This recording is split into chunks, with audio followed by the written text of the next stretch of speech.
തിരികെ വാർത്തകളിലേക്ക് എത്തുമ്പോൾ പോലീസിന്റെ മർദ്ദന വിവരം മജിസ്ട്രേറ്റിന് മുൻപിൽ പറഞ്ഞതിന് ജയിൽ ഉദ്യോഗസ്ഥർ ക്രൂരമായി മർദ്ദിച്ചെന്ന പരാതി. വെള്ളറട സ്വദേശി സജിൻ ദാസിനാണ് മർദ്ദനമേറ്റത്.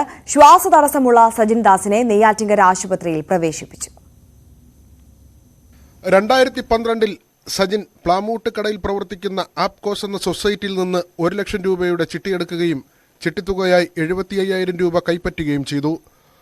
മാസം തോറും തവണ മുടങ്ങാതെ അടച്ചുവെങ്കിലും കോവിഡ് കാലത്ത് 2 വർഷം തവണയിൽ മുടക്കം വന്നു. കോവിഡ് കഴിഞ്ഞതോടെ വീണ്ടും പണമടച്ചു തുടങ്ങി.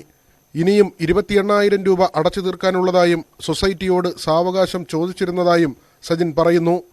ഇത് വകവയ്ക്കാതെ 19-ന് വെള്ളറട പോലീസുമായി ബാങ്ക് അധികൃതർ ജപ്തിക്കായി എത്തി. വീടിനുള്ളിൽ കയറി സാധന സാമഗ്രികളെടുത്ത് ലോറിയിൽ കയറ്റി വാഹനം മുന്നോട്ട് പോകാൻ ശ്രമിച്ചപ്പോൾ സജിൻ തടഞ്ഞു. തുടർന്ന് വാക്കേറ്റമായതോടെ സജിനെ വെള്ളറടയിൽ നിന്ന് കൂടുതൽ പോലീസ് എത്തി അറസ്റ്റ് ചെയ്തു. വാഹനത്തിൽ വെച്ച് ക്രൂരമായി മർദ്ദിച്ചതായി സജിൻ പറയുന്നു. നമ്മൾ പണ്ട് ഒരു ചിട്ടി എടുത്തിട്ടുണ്ട്, 2012 ചിട്ടി എടുത്തിട്ടുണ്ടായിരുന്നു, ഒരു ആപ്കോസ് എന്ന് പറഞ്ഞ കമ്പനിയുടെ. അപ്പോൾ ഈ ചിട്ടി മുടക്കമായി അതിൽ 28,000 രൂപ നമ്മൾ അടയ്ക്കാനുണ്ട്. അതുമായിട്ട് ബന്ധപ്പെട്ട് ജപ്തിക്ക് വന്നതെന്ന് പറയും. സ്വാഭാവികമായിട്ട് അവിടെ ആൾക്കാർ കൂടി, പോലീസ് നിൽക്കുന്ന കാരണം ആൾക്കാർ കൂടി. അപ്പോൾ എൻ്റെ കാര്യം അറിയത്തില്ല. അപ്പം ചോദിച്ചപ്പം ലേഡി തന്നെ പറഞ്ഞ് ജപ്തി നടപടിയായിട്ട് വന്നതെന്ന് പറയും. അപ്പോഴേക്കും പറഞ്ഞു തീരുന്നതിന് മുമ്പ് തന്നെ അവരൊരു ഗുഡ്സ് കൊണ്ടുവന്ന് നിർത്തിയിട്ട് വീട്ടിലുള്ള സാധനങ്ങൾ പറക്കിയെടുത്തു. ആ പോലീസുകാർ അവർക്ക് സപ്പോർട്ടായിട്ട് ഒരു വണ്ടി വേണമെങ്കിൽ വണ്ടി എടുത്തു എന്ന് പറയും. അത് ഫുള്ളും വീഡിയോയിലുണ്ട്. അപ്പോൾ താക്കോൽ ഊരിയപ്പോൾ ഞാൻ പറഞ്ഞത് എടുക്കാൻ പറ്റത്തില്ല എന്ന് പറയും. എടുക്കുകയാണെങ്കിൽ അത് കേസിൻ്റെ രീതിയിൽ പോകുമെന്ന് പറയും. അത് വേറെ ആളുടെ പേരിലിരിക്കുന്ന വണ്ടിയാണ്, എൻ്റെ പേരിലുള്ള ഒരു സാധനം ഇവിടെ ഇല്ലയെന്ന് പറയും.